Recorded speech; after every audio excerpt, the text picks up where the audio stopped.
जमीन खरडून नाही तर जमीन गायब झाली आहे। नदीनं प्रवाह बदललेत, त्यामुळे भीषण परिस्थिती निर्माण झाली आहे। बीडमधल्या पूरस्थितीचं ड्रोन दृश्य आपण न्यूज 18 लोकमतवरती पाहतोय। मांजरा नदीच्या महापुरानं बीडच्या पाटोदा तालुक्यातील अनपटवाडीत मोठं नुकसान झालं। शेतीसह अनेकांचे संसार पाण्यात वाहून गेलेत। पूर ओसरून 3 दिवस लोटलेत, मात्र पूरग्रस्तांना अद्याप मदत मिळालेली नाहीये। बीड जिल्ह्यातील तब्बल 329 रस्ते खचलेत, काही पूल वाहून गेलेत, त्यामुळे अनेक गावांचा संपर्क तुटलाय। रायमोहा डोंगरकिनी या महामार्गावरील येवलवाडी इथला पूल वाहून गेल्यानं नागरिकांना जीव मुठीत घेऊन प्रवास करावा लागतोय। बीड जिल्ह्यातल्या खामगाव परिसरात राहत असलेल्या अण्णासाहेब भावले यांच्या घरात मध्यरात्री अचानक पुराचं पाणी शिरलं। घरातली माणसं आणि जनावरांना वाचवत असताना घरातील सर्व साहित्य पुराच्या पाण्यात वाहून गेलं आणि क्षणात होत्याचं नव्हतं झालं। अहिल्यानगर जिल्ह्यात झालेल्या अतिवृष्टीमुळे ग्रामीण भागातलं जनजीवन विस्कळीत झालंय। पाथर्डी, शेवगाव, नगर, कर्जत, जामखेड या तालुक्यात मोठ्या प्रमाणात शेतीचं नुकसान झालंय। सोयाबीन, कापूस, तूरडाळ आणि ऊस अशी सगळी पिकं पाण्याखाली गेल्यामुळे शेतकरी हवालदिल आहेत। लातूर जिल्ह्यातील मांजरा नदीवरती बांधण्यात आलेल्या बॅरेजचे दरवाजे न उघडल्यामुळे शेतकऱ्यांचं प्रचंड नुकसान झालं। पाटबंधारे विभागाच्या गलथान कारभारामुळे बॅरेजच्या गेटची दुरुस्त न केल्यामुळे नदीचं पात्र हे 1 ते 1.5 किलोमीटर अंतरापर्यंत गेल्याचं दिसून येतंय, तर पिकांसह शेतजमिनी सुद्धा खरडून गेल्याचं चित्र आहे। जळगाव जिल्ह्याच्या भडगाव, पाचोरा, चाळीसगावसह अनेक तालुक्यातल्या गावांमध्ये 3 दिवसांपूर्वी झालेल्या पावसानं कहर केला। भडगावमध्ये शेतीचं मोठं नुकसान झालेलं असून इथे माती आणि जनावरं वाहून गेली आहेत। शाळा आणि महाविद्यालयांमध्ये पुराचं पाणी शिरलंय, त्यामुळे कागदपत्र, पुस्तकं, फर्निचर पूर्णपणे भिजून गेलंय। हिंगोली जिल्ह्यातल्या अतिवृष्टीमुळे 3.25 लाख हेक्टरवरच्या पिकांचं नुकसान झालंय। मंत्र्यांनी पाहणी केली, मदतीचं आश्वासन दिलं, मात्र अद्याप मदत न मिळाल्यामुळे शेतकरी हवालदिल आहे। सध्या शेतकरी मदतीच्या प्रतीक्षेत आहे। नांदेडमधली गोदावरीची पूरस्थिती 4 दिवसांपासून कायम आहे। पाण्याचा विसर्ग सुरूच राहिल्यामुळे गोदावरी नदीला पूर आलाय। शेतात पाणी साचून असल्यामुळे पिकं जागेवरतीच खराब झाली आहेत। नदीकाठची शेकडो हेक्टर शेती सध्या पाण्याखाली आहे। लातूर जिल्ह्यामध्ये पुन्हा एकदा मुसळधार पाऊस बरसायला सुरुवात झाली आहे, त्यामुळे लातूरमधलं जनजीवन विस्कळीत झालंय। नदी, नाले ओसंडून वाहू लागल्यानं पुलावरनं पाणी वाहत आहे, त्यामुळे अनेक गावांचा संपर्क तुटलाय, तर वाहतूक ठप्प झाली आहे। चंद्रपुरात होणाऱ्या सततच्या पावसामुळे शेतकऱ्यांचं नुकसान झालंय। सोयाबीन, कापूस, तूर ही पिकं मातीमोल झाली आहेत, मात्र प्रशासनाकडनं कोणतीही नुकसानीची पाहणी करण्यात आलेली नाहीये। पंचनामे होत नसल्यानं शेतकरी संतप्त आहे। परतीच्या पावसामुळे येवला तालुक्यात हाहाकार माजलाय। सलग 2 दिवस बरसलेल्या पावसानं शेतकऱ्यांच्या पिकांचं मोठ्या प्रमाणात नुकसान झालं। सगळं काही होत्याचं नव्हतं झालंय आणि शेतकरी हवालदिलाय। जामखेड तालुक्यातील खरडा परिसरावर मुसळधार पावसानं अवकृपा केली। चव्हाण वस्ती आणि मोहरी तलाव परिसरात अतिवृष्टीमुळे शेतजमिनी वाहून गेल्यात। शेतात फक्त दगड, गोटे उरलेले आहेत। खर नदीला आलेल्या पुरानं शेतीची मातीच गिळंकृत केली आहे। सरकारकडनं अमरावती जिल्ह्यासाठी 1,68,000 शेतकऱ्यांसाठी 108 कोटींची मदत पोहोचली आहे, मात्र प्रशासकीय यंत्रणेच्या ढिसाळ कारभारामुळे शेतकऱ्यांपर्यंत अद्याप ही मदत पोहोचू शकलेली नाहीये। ई-केवायसी केल्याशिवाय शेतकऱ्यांच्या खात्यात मदत जमा होणार नसल्यानं शेतकऱ्यांसमोर मोठा प्रश्न उभा राहिलाय। सीना नदीला पुन्हा एकदा महापूर येण्याची शक्यता असल्यानं नदीकाठी अतिवृष्टीचा अंदाज आहे, त्यामुळे सतर्कतेचा इशारा दिला गेलाय। अतिवृष्टी झाली तर सीना कोळेगाव धरणातनं अधिकचं पाणी सीना नदीमध्ये सोडण्यात येईल।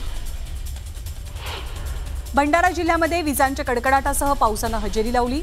पावसानं मोहाडी, लाखनी आणि लाखांदूर या तालुक्यातील अनेक भागातील कापणीला आलेलं भात पीक भुईसपाट झालंय, यामुळे शेतकऱ्यांचं प्रचंड नुकसान होत आहे। धाराशिवमध्ये तानाजी सावंतांकडनं शेतकऱ्यांना मदत पुरवली जाते। धाराशिवच्या परंडा तालुक्यातील भोसले वस्ती 5 दिवसांनंतरही पाण्यातच आहे। भोसले वस्तीत अडकलेल्या लोकांना अन्नधान्याचा पुरवठा केला जातोय। न्यूज 18 लोकमतच्या बातमीनंतर नाम फाउंडेशननं पुढाकार घेतला। गेवराईमधल्या मोसंबी बागा उद्ध्वस्त झाल्याचा रिपोर्ट न्यूज 18 लोकमतनं दाखवलेला। दरम्यान अभिनेते नाना पाटेकर, मकरंद नासपुरे यांनी या बातमीची दखल घेतली। धाराशिव जिल्हा पुराच्या संकटात असताना जिल्हाधिकारी कीर्तिकुमार पुजारी यांचा नृत्य करतानाचा एक व्हिडिओ समोर आला। दरम्यान चौफेर टीकेनंतर जिल्हाधिकाऱ्यांनी आता दिलगिरी व्यक्त केली आहे। मुख्यमंत्री देवेंद्र फडणवीसांनी पंतप्रधान मोदींची भेट घेतली। राज्यातल्या पूरस्थितीबाबत दोघांमध्ये अंदाजे तासभर चर्चाही झाली। पूरस्थितीबाबत मुख्यमंत्री फडणवीसांनी पंतप्रधान मोदींना निवेदन दिलं, तर भरीव मदत करण्याचं आश्वासन पंतप्रधान मोदींकडून देण्यात आलंय। कर्जमाफीबाबत समितीचा अभ्यास सुरू असून योग्य वेळेला निर्णय घेऊ अशी प्रतिक्रिया मुख्यमंत्र्यांकडून देण्यात आली। कर्जमाफीचं आश्वासन पूर्ण करू असंही फडणवीस म्हणतात। केंद्र सरकारच्या पीएम केअर फंडातनं 25 ते 50 हजार कोटी रुपये काढून महाराष्ट्रातील शेतकऱ्यांची तात्काळ कर्जमाफी करा अशी मागणी काल उद्धव ठाकरेंनी केली। यावरून मुख्यमंत्री फडणवीसांनी ठाकरेंवर टीका केली आहे। 600 कोटी फंडात असताना एक पैसाही खर्च न करणाऱ्यांनी शहाणपण शिकवू नका असा टोला फडणवीसांनी लगावला। बुलढाण्यामध्ये नियोजन समितीच्या बैठकीदरम्यान ठाकरेंच्या शिवसेनेनं राडा घातला। बुलढाण्यामध्ये ओला दुष्काळ जाहीर करून कर्जमाफी द्यावी अशी मागणी शिवसेना उभाठा पक्षानं केली। जिल्हाधिकारी कार्यालयाच्या गेटवरनं उडी मारून आत घुसण्याचा प्रयत्न या शिवसैनिकांनी केला। या बैठकीला पालकमंत्री मकरंद पाटील आणि सहपालकमंत्री संजय सावकार हे उपस्थित होते। केंद्रापुढे लोटांगण घाला, पण महाराष्ट्राच्या शेतकऱ्यांना वाचवण्यासाठी पुढे या। फडणवीसांना दिल्लीत किंमत आहे की नाही हे केंद्राच्या मदतीवरनं आम्हाला कळेल असं विजय वडेट्टीवार म्हणतात। दिल्लीत जाऊन नुसतं येऊ नका, भरीव मदत मिळाली पाहिजे असंही वडेट्टीवारांनी म्हटलंय। सरकारनं तातडीनं मदत द्यावी अशी सर्वसामान्य शेतकऱ्यांची अपेक्षा आहे। आमची सुद्धा सरकारला विनंती आहे की त्यांनी नेहमीपेक्षा पुढे जाऊन मदत करावी। प्रति एकर 50 हजार रुपये द्यावेत आणि किमान 25 हजार तरी तातडीनं द्यावेत अशी मागणी जयंत पाटील यांनी केली आहे। धाराशिवमध्ये पूरस्थिती असताना कलेक्टरांनी असं करायला नको होतं। 24 तास सर्वांनी झोकून देऊन काम करायला हवं। तलाठ्यापासून कलेक्टरपर्यंत सर्वांनीच अशा गोष्टीत वेळ वाया घालवणं योग्य नाही असं म्हणत जयंत पाटलांनी या घटनेचा निषेध नोंदवला। छत्रपती संभाजीनगर तालुक्यातील पिंपरी राजा परिसरात उद्योगमंत्री उदय सामंत यांनी नुकसानीची पाहणी केली। यावेळी धनगर बांधवांनी मंत्री सामंतांचा ताफा अडवला आणि आरक्षणाची मागणी केली। बीड जिल्ह्यामध्ये ओला दुष्काळ जाहीर करून तातडीनं हेक्टरी 1 लाख रुपयांची मदत द्यावी या मागणीसाठी बीडमधला शेतकरी आणि शेतकरी संघटना एकत्र आल्या। जिल्हाधिकारी कार्यालयाबाहेर आंदोलन करत शेतकऱ्यांनी सरकार विरोधात घोषणाबाजी केली। संपूर्ण कर्जमाफी आणि ओला दुष्काळ जाहीर करावा या मागणीसाठी परभणी जिल्ह्यातील शेतकऱ्यांनी जिल्हा प्रशासनाकडे निवेदन दिलं। सरकारनं संवेदनशीलपणा दाखवून शेतकऱ्यांना मदत करावी अशी मागणी यावेळी करण्यात आली।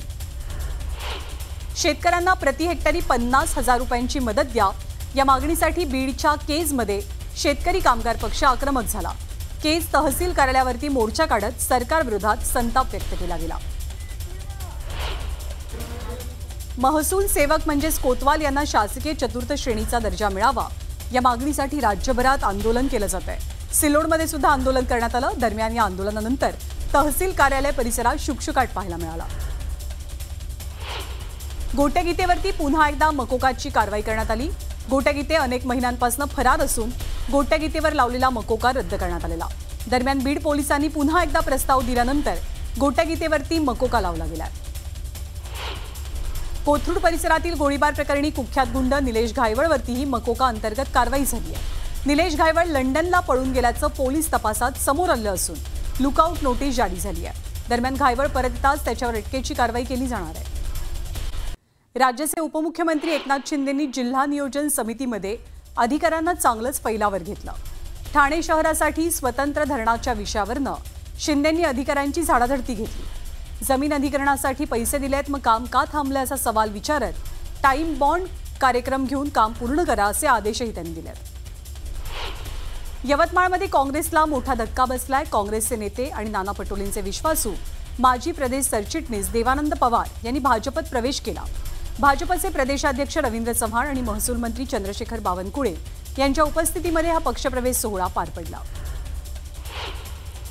नवी मुंबई विमानतळाला दिबा पाटील यांचंच नाव देण्याबाबत केंद्र सरकार सकारात्मक असल्याची माहिती मुख्यमंत्री देवेंद्र फडणवीसांनी दिली आहे। पंतप्रधान नरेंद्र मोदी आणि मुख्यमंत्री फडणवीसांमध्ये या विषयासंदर्भात चर्चा झाल्याचं कळतंय। दरम्यान मोदी 8 आणि 9 ऑक्टोबरला मुंबई दौऱ्यावरती आहेत आणि नवी मुंबई विमानतळ सोबतच मेट्रो 3च्या पुढच्या टप्प्याचं उद्घाटन मोदी करतील अशी माहिती आहे। पुढची 2 वर्ष किमान 10 लाख लोकांना घरं मिळायला हवीत आणि यासाठी राज्य सरकार प्रयत्नशील असल्याची घोषणा मंत्री प्रताप सरनाईकांनी केली आहे। द रिअल इस्टेट फोरमच्या कार्यक्रमात ते बोलत होते। विविध योजना राबवल्या जात असताना झोपडपट्टी क्षेत्रात सुद्धा लोकांना कशी घरं मिळतील यासाठी आम्ही प्रयत्नशील आहोत असंही सरनाईक म्हणतात। पुण्यात अजित पवारांनी भाजपला धक्का दिला। पुण्यातील अनेक भाजपमधले पदाधिकारी अजित पवारांच्या उपस्थितीत राष्ट्रवादीत प्रवेश करतात। आगामी जिल्हा परिषद निवडणुकांच्या पार्श्वभूमीवर अजित पवारांनी मोर्चे बांधणीला सुरुवात केली आहे। अमरावतीमध्ये भाजपचे प्रदेशाध्यक्ष रवींद्र चव्हाण यांच्या ताफ्यावर सोयाबीन फेकत काँग्रेस कार्यकर्त्यांनी चव्हाणांचा ताफा अडवण्याचा प्रयत्न केला। अमरावतीच्या पंचवटी चौकातनं शेतकऱ्यांच्या मागणीसाठी काँग्रेसनं आंदोलन केलं, मात्र त्याच ठिकाणी भाजपच्या वतीनं बँड वाजवत प्रदेशाध्यक्षांचं स्वागत करण्यात आलं। अमरावतीत काँग्रेस आणि भाजपचे कार्यकर्ते आमनेसामने आले। एकीकडे शेतकऱ्यांच्या समस्यांसाठी काँग्रेस कार्यकर्त्यांनी मोर्चा काढला। यावेळी भाजपकडनं प्रदेशाध्यक्षांच्या स्वागतासाठी जल्लोष केला जात होता। यावेळी दोनही पक्ष आणि कार्यकर्ते आमनेसामने आले। सिंधुदुर्गातील कुडाळ माणगाव खोऱ्यात ठाकरे गटाला धक्का बसलाय। ठाकरेंच्या शिवसेनेचे कट्टर समर्थक असलेले रामचंद्र धुरी यांच्यासह अनेक कार्यकर्त्यांनी आमदार निलेश राणे यांच्या उपस्थितीत शिवसेनेत प्रवेश केला। आरेवाड येथील प्रसिद्ध बिरोबाच्या बनामध्ये दरवर्षी दसरा मेळाव्याचं आयोजन केलं जातं। येत्या 30 सप्टेंबरला संध्याकाळी 4 वाजता मेळावा होणार असल्याची माहिती आमदार गोपीचंद पडळकर यांनी दिली आहे। मावळचे आमदार सुनील शेळके यांच्या हत्येचा कट उघडकीस आल्यानंतर हत्येचा कट रचणाऱ्या मास्टरमाइंडचा शोध घेण्यासाठी एसआयटी स्थापन करण्यात आली आहे। गृहराज्यमंत्र्यांच्या आदेशानंतर एसआयटीची स्थापना झाली आहे। एनएसएस युनिटच्या वतीनं सांगलीमध्ये स्वच्छता ही सेवा हे अभियान राबवण्यात आलं। या माध्यमातून स्वच्छतेचा संदेश विद्यार्थ्यांपर्यंत पोहोचवला गेला। परिसराबरोबरच प्रत्येकानं वैयक्तिक स्वच्छता राखणं अत्यंत आवश्यक असल्याचं पालकमंत्री चंद्रकांत पाटलांनी म्हटलं। हायकोर्टाची ऑर्डर आहे की लोकवस्तीत कबूतरखाने असू नयेत। टागोर नगर भागातील कबूतरखान्याला आम्ही विरोध करू। कोणत्याही परिस्थितीत कबूतरखाना होऊ देणार नाही असा इशारा सुनील राऊत यांनी दिला आहे। मुंबई गोवा महामार्गावरील माणगाव जवळच्या पुलाचं काम 90% पूर्ण झालंय। या पुलामुळे वाहतूक कोंडीचा प्रश्न मार्गी लागणार आहे। श्रीरामपूर तालुक्यातील शेती मंडळाच्या शेती महामंडळाच्या माळवाड गाव शिवारामध्ये शिवरस्त्यालगत करारानं जमीन घेतलेल्या संगमनेरच्या उद्योजकानं शिवरस्ता कायमचा बंद केल्यानं शेतकऱ्यांची अडचण होते। अनेक कुटुंबांना जाण्या येण्यासाठी रस्ता शिल्लक नाहीये। चंद्रपूर जिल्ह्यातील ताडोबा अंधारी व्याघ्र प्रकल्पाचे प्रवेश आणि सफारी शुल्क सर्वसामान्यांच्या आवाक्याबाहेर गेलंय। त्यातही शनिवार रविवारी कोर झोनसाठी तब्बल 12,600 रुपयांचं शुल्क आकारलं गेल्यानं स्थानिकांनी संताप व्यक्त केला। 1 ऑक्टोबरपासून शुल्क वाढवलं तर आंदोलनाचा इशारा दिला जातोय। शेअर मार्केटमध्ये गुंतवणूक करा, अधिकाधिक नफा मिळवून देतो असं आमिष दाखवत तब्बल 150 नागरिकांची फसवणूक करणाऱ्या टोळीला पोलिसांनी बेड्या ठोकल्या। या 5 आरोपींकडनं 9 मोबाईल, 15 सिम कार्ड आणि इतर साहित्य हस्तगत करण्यात आलं असून 20 ते 25 कोटींची फसवणूक केल्याचं समोर आलंय।